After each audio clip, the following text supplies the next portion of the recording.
जल ही जीवन है और ये जल घर है और जल घर के अंदर कहीं ना कहीं गांव कोट में वार्ड 20 के तहत ये जल घर है, लेकिन उस घर के आगे ताला जड़ा हुआ है।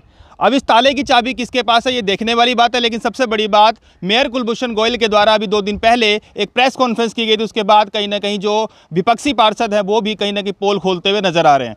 लगातार आंकड़े दिखाए जा रहे हैं। उस आंकड़े जो दिखाने के बाद कहीं ना कहीं जो जमीनी हकीकत है या धरातल की बात की जाती है तो वो दिखाई जा रही है, जिसके तहत ये फिलहाल जल घर जो है गांव कोट का है। लेकिन वही बात है कि इस घर के आगे ताला जड़ा हुआ है, या यूं कहा जाए कि जो ट्यूबवेल बनाकर खड़ा कर दिया गया है। जो विपक्षी पार्षद सलीम खान है, उनका कहना है कि सफ़ेद हाथी है, और सफ़ेद हाथी होगा भी क्योंकि देखिए लगातार यहाँ पर झाड़ियाँ लगी हुई हैं और जो ट्यूबवेल है इसके अंदर पहुँच पाना नामुमकिन है, क्योंकि बाहर जो है ताला जड़ा हुआ है। और ऐसे 2 ट्यूबवेल और भी हैं जिनके आगे ताला जड़ा हुआ है और उन ट्यूबवेलों को आज तक शुरू नहीं किया गया है। अब कहीं ना कहीं देखा जाए तो लगातार जो है विपक्ष की बात करी जाती है। अब कहीं ना कहीं विपक्ष जो है या तो बीजेपी को बदनाम करने की कोशिश कर रही है, या फिर बीजेपी कहीं ना कहीं कांग्रेस को बदनाम करने की कोशिश की जा रही है। इसके तहत लगातार पोल खोल अभियान जो है वो फिलहाल कांग्रेस के जो पार्षद हैं सलीम खान, उन्होंने शुरू किया हुआ है। आगे की रिपोर्ट जो है वो दिखाएंगे, बने रहिए।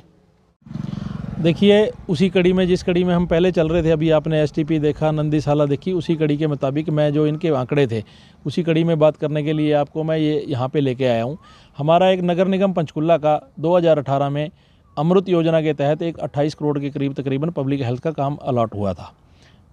अभी मैं प्रेस कॉन्फ्रेंस में उस दिन सुन रहा था, माननीय मेयर महोदय ने ये बात कही कि 25% कार्य जो है उसमें पब्लिक हेल्थ का वाटर सप्लाई का जो है वो वार्ड 20 में खर्च हुआ है, उसका 25% पैसे की मैं बात बताऊँ। मेरे वार्ड में अमृत योजना के तहत गांव खटौली में और एक ये गांव कोट का ट्यूबवेल है और एक गांव दबकोरी में 3 ट्यूबवेल लगे। ट्यूबवेल का आमतौर पे क्या होता है कि ट्यूबवेल लगने से उसको अगर वो 6 महीने के अंदर अंदर फंक्शनल या रनिंग हो जाए तो ट्यूबवेल चलता रहता है, अदरवाइज़ अगर उसको 1 या 2 साल खड़ा रह जाता है तो वो ट्यूबवेल फेल हो जाता है। मैंने पिछले 2 साल से हर मीटिंग में, हर हाउस में एक ही बात उठाई कि आपने अगर इतना पैसा इसके ऊपर लगाया तो इनको चलाना चाहिए था और लोगों को पानी इनका मिलना चाहिए था।